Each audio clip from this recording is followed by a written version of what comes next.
ustedes preguntas. Díganme. Voy a volver un poco en torno a la pregunta de la distinción entre la reforma y la revolución, y a partir de ahí a la violencia, que era el tema central.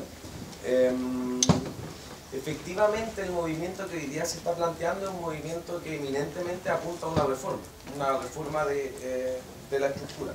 Y sin embargo comparto la visión de que la reforma tiene que verse como un paso en pos de la revolución, ¿ya? La revolución entendida como un proceso, no como el hito de que ocurre en un año, sino como algo que siempre se está construyendo. Entonces, desde esa perspectiva, desde una perspectiva revolucionaria, la violencia es un instrumento importante en torno a construir o en torno a generar un cambio social y estructural importante. Ya, eso como un plan. Como segundo plan... No la violencia en general. La violencia legítima la violencia de masas. De masas. La violencia legítima de masas, sí. Comparto esa perspectiva. Eso como un plano. Como un segundo plano está que efectivamente hoy día la concepción de violencia en las masas es una concepción totalmente mediatizada. Es una concepción mediatizada por la televisión, por los diarios, en donde no se logra comprender efectivamente que detrás de esa violencia a lo mejor hay una resistencia, que detrás de esa violencia hay una contraviolencia, hay una autodefensa, etc. Por lo tanto, la concepción que hoy día tienen las masas es una concepción marcada por lo que fue la épica de la Concertación. Independiente de que hoy día esa misma gente critique los resultados de la Concertación, la épica de la Concertación, ¿en qué consistió? En transformar o le arrogan un supuesto cambio de Chile de vías no violentas, o sea, por vías pacíficas, y eso hoy día sigue primando en la ciudadanía. Eso como segundo plano. Entonces, viendo esos dos planos y comprendiendo que desde este movimiento tenemos que alcanzar tanto un cambio estructural que desacomode un poco a la clase política y al gran capital, pero también un crecimiento cualitativo en pos de ir construyendo un movimiento social masivo y con perspectivas revolucionarias. Como hoy día, yo creo que la utilidad que han tenido las protestas y la violencia un poco estudiantil hoy en las calles ha sido de una u otra manera lograr convencer a otros compañeros en la misma práctica de los excesos, de la represión, de la arbitrariedad, de la injusticia, la desmovilización, y en esa perspectiva la violencia a nivel estudiantil ha sumado, ha convocado. Entonces quizás la pregunta, y cambiando un poco la perspectiva, la pregunta quizás no sería, o el cuestionamiento no sería si abandonamos o no abandonamos algunos métodos, sino que cómo hoy tratar de cambiar la concepción de violencia que tiene la masa, entendiendo que cambiando esa concepción de violencia en la masa, en la ciudadanía, damos un paso gigantesco en pos de la construcción revolucionaria. Estoy de acuerdo, nuestra gran tarea, ¿no es cierto? Yo creo que buena parte de la protesta social incubada en Chile está frenada en la farmacia. Y los chilenos han aprendido a somatizar sus indignaciones, ¿no? El éxito de la farmacia, pregúntense entre ustedes, ¿no es cierto? ¿Cuántos de ustedes mismos están tomando antidepresivos? ¿Cuántas de las mamás, de los papás de ustedes toman antidepresivos? ¿Sí? ¿Por qué? Porque los niveles de sobreexplotación, la precariedad de las condiciones laborales es tal que la galla tiene que chicatearse para poder aguantar. Entonces, bueno, un mérito que ha tenido este movimiento social es que ha empezado a salir la rabia. ¿Sí? A salir la rabia que la gente, ¿no es cierto?, está dispuesta a expresar. Es una gran tarea política. Una gran tarea política es hablar, como decía, de la violencia en los hospitales, de la violencia que significan los colegios municipales pauperizados, de la violencia que significa, ¿no es cierto?, la desnacionalización del cobre y las AFP. ¿Sí? Entonces, hay que hablar de esa violencia. ¿Sí? Cuando seamos capaces, ¿no es cierto?, de hacer que el movimiento social asuma que está profundamente violentado, radicalmente, hoy en Chile, los grados, ¿no es cierto?, de precarización del empleo, ¿no? Los grados de sobreexplotación han pasado todo el límite, ¿no es cierto?, que uno pueda comparar en América Latina. Entonces, esa es la gran tarea política. ¿Sí? El punto es cómo el movimiento estudiantil se conecta con esas bases sociales. ¿Sí? El punto es más que además de, porque todo hay que hacerlo. Yo no digo no esto, sino lo otro. Hay ciertas cuestiones puntuales que me parecen una torpeza, pero bueno. Pero lo que digo es, el punto es más bien tomarse las plazas y las calles que los edificios de las universidades. ¿Ah? Es decir, esta charla a mí me tocó unos estudiantes, ¿no es cierto?, en Santiago, ¿ah? Me invitaron, ¿no es cierto?, a hablar sobre la educación, qué sé yo, en una plaza. Llevaron un micrófono, ¿no es cierto?, un sábado en la tarde. Y la gente se juntó, qué sé yo. ¿Ah? Entonces, eso, salir a las plazas, ¿sí? Salir a las calles, salir a los lugares donde la gente vive. En este minuto, ir a los sindicatos es medio inútil. Es medio inútil porque el margen de acción sindical es re poco. Hay que ir, pues, claro, si contamos con el apoyo del movimiento sindical, qué bueno. Pero la sindicalización, como digo, es del 10% de toda la masa laboral. No, hay que ir a las casas, ¿no? Hay que ir a los barrios, ¿no? Hay que instalar los caceroleos en los barrios, ¿sí? Los caceroleos tienen una gracia que para mi gusto es súper bonita, democrática, ¿sí? Hay allá que sale con la cacerola, ¿ya? Deja la cacerola a un lado y hace una barricada en la esquina. O sea, usted vea eso. Hay otros que salen a la esquina y miran la barricada de lejos. Hay otros que salen a cacerolear a la puerta nomás, y no llegan a la esquina. Y hay otros que cacerolean desde la ventana. Me parece extraordinario. Porque cada uno participa a donde le da. Se dan cuenta, participa de acuerdo con el estado de ánimo, participa con el grado de compromiso, qué sé yo, ¿sí? Eso, si somos capaces, ya fuimos capaces de hacer eso del 83 al 86. Si somos capaces de hacer eso en contra de la concertación, en contra del gobierno supuestamente de la derecha, que es el quinto gobierno de la concertación, sería un gran valor político. Porque hacerlo contra Pinochet tiene su grado de obviedad, ¿no? ¿Ya? Pero hacerlo contra el sistema neoliberal, que es lo que está ocurriendo en Grecia, en España, que es lo que está ocurriendo en Inglaterra, ¿no es cierto? Hacerlo contra el sistema neoliberal tiene un valor político mucho más allá, ¿ah?, que un dictador que, claro, ha cometido miles de asesinatos y ha torturado a miles de gente, ¿sí? Él quería hacer una pregunta después. Profesor, respecto al plebiscito, acá lo largué en la tierra el plebiscito, y yo creo que a mí también me aterra el plebiscito. A mí también. Entendiendo el plebiscito, que se habla del plebiscito desde la clase dirigente. Claro, o sea, por supuesto. ¿Y cuál es su perspectiva al respecto? Porque se habla, por ejemplo, de la Asamblea Constituyente, Movimiento Popular, donde el plebiscito supuestamente ya es una... No, su plebiscito es una frase que escuché en un programa argentino, que es la refundación de Chile. A mí me aterra el plebiscito, sinceramente, porque nos pueden tirar una vaguedad así como: ¿está usted de acuerdo con la calidad de la enseñanza, la paz y la reconciliación nacional o no? Y nos ponen como el plebiscito del 78, ¿cierto?, una bandera negra y una bandera chilena. Claro, eso es una perspectiva terrorífica, ¿no? En uno de los comentarios ahí de, no sé si del Mercurio, del Mostrador, que estaba viendo en internet, ¿no?, un comentarista dice: no, el plebiscito es una cuestión demagógica, ¿quién va a redactar la pregunta? Y yo encontré que, claro, el gallo era momio, pero la pregunta que estaba haciendo era súper buena, ¿no? ¿Quién va a redactar la pregunta? ¿Ah? Entonces, yo creo que si se obtiene un plebiscito, ¿no es cierto?, para la gratuidad de la enseñanza en particular, sería un gran hito político, ¿sí? Y ahí los que redacten la pregunta tienen que asegurarse que el plebiscito sea sobre la gratuidad de la educación, no sobre la calidad de la educación. Que no sea sobre el derecho a la educación, porque el derecho a la educación ya está en la Constitución.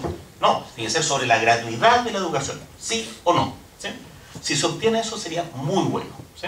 Sin embargo, lo que tiene que haber en este país, ¿no es cierto?, es una asamblea constituyente que efectivamente refunde el país, ¿sí? Sin embargo, un largo camino, ¿sí? Asamblea constituyente, ¿ya? Pero no elegida por el binominal, pues si eligen la asamblea constituyente con el sistema binominal nos cagan igual. Entonces, asamblea constituyente por voto proporcional, ¿sí? Ya la tenemos por voto proporcional. Y entonces se juntan y una comisión redacta la constitución y la asamblea asesora. No, pues nos vuelven a cagar. Entonces, no, asamblea proporcional pero deliberante, ¿sí? Ya tenemos asamblea deliberante, pero la asamblea delibera proyectos constitucionales hechos por comisiones. No, que la asamblea redacte un proyecto constitucional. ¿Se dan cuenta? Muy bien, la asamblea redacta un proyecto constitucional y lo somete a todos los chilenos, ¿sí o no? No, pues, tiene que haber un plebiscito sobre constitución, ¿no es cierto?, en Chile, con alternativas. Entonces es un largo camino, ¿se dan cuenta? Todo, en cada uno de esos pasitos, ¿no?, nos pueden cagar con vaguedades, con arreglines que parecen ser una cosa y en realidad son otra. Una asamblea constituyente proporcional, deliberante, que redacte un proyecto y que proponga alternativas y que conduzca un plebiscito constitucional con alternativas. ¿Sí? Eso es lo que tiene que ocurrir. Ya. Pero para llegar a eso, lo que hay que hacer es legitimar el mecanismo plebiscitario a nivel local.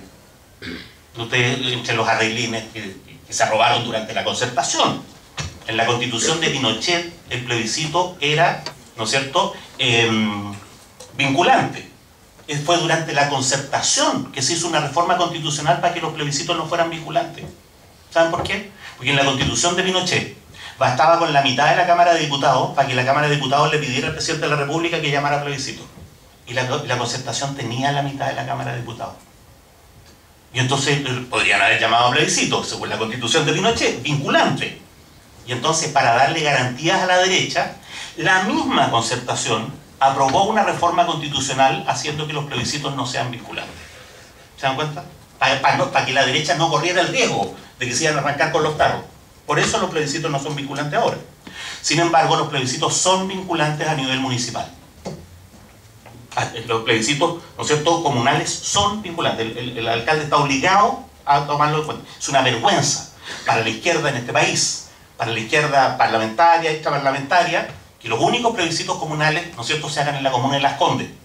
Los momios son los únicos que le consultan las cosas a los ciudadanos.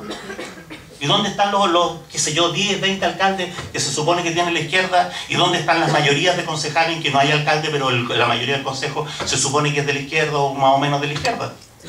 Lo que hay que hacer es empezar a pedir plebiscitos a nivel de unidad vecinal, hay que pedir plebiscitos a nivel municipal, hay que pedir plebiscitos. El alcalde, es decir, el intendente, ¿no es cierto?, de Concepción hizo un plebiscito para el agua potable. Se ganó el plebiscito, no se privatiza el agua potable y el agua la privatizó igual. ¿Sí? Bueno, pero lo que hay que hacer es convocar a plebiscito por la termoeléctrica, por los cines en Concepción, por el colegio municipal, por ¿no es cierto?, la contaminación en ventanas, qué sé yo, ¿no? De tal manera que la gente empiece a ver el plebiscito como una herramienta política viable, posible. ¿Sí? En esas condiciones, yo creo que a mí me entraría a aterrorizar un poco menos. Pero lo que estoy viendo es que aquí va a haber una reforma constitucional, ¿no es cierto?, chamullenta. ¿Ah? Y si no hay reforma constitucional, porque los tipos no quieren pasar ridículo, va a haber un plebiscito chamullento. Bueno, hay que oponerse a eso, ¿no? Preguntas. Él quería decir algo. Sí, me gustaría volver al tema de la violencia fundamentalmente para conversarlo dentro de las dinámicas que está tomando en la actualidad. Dentro de una posible perspectiva de análisis, uno podría observar y compartir esta noción de violencia ampliada, de masa, como usted sugiere. Sin embargo, creo que hay una tensión en la actualidad entre esa estrategia política convocante y la práctica misma que se está ejerciendo en los detalles de la violencia, que no permite observar la dinámica que está adquiriendo las organizaciones o individuos, personas que se están sumando a las barricadas y a la violencia explícita dentro de las calles. Y si bien uno podría decir que es indiscutible que la proporción de quienes participan en las barricadas es mucho menor que las personas que efectivamente salen a solamente marchar, también es un hecho que este reducido grupo ya ha comenzado a ampliarse. Y en Valparaíso, por ejemplo, ya son miles los que efectivamente están en las calles. Y uno ahí debiese preguntarse por el ámbito cualitativo, de quiénes son efectivamente los que están saliendo a las calles. Y uno efectivamente podría observar que no solamente son los estudiantes universitarios y los secundarios, sino que gran parte de la proporción son cabras de los cerros. Entonces, en ese sentido, la pregunta práctica que me gustaría efectuarle es precisamente ¿por qué, si aquellos son los marginados, los más marginados dentro de ese sistema neoliberal, por qué negar la violencia de aquellos marginados que responden necesariamente a lo que hemos denominado como violencia estructural? Estamos entre nosotros aquí, ¿ah? Esto, a ver, cierra la puerta.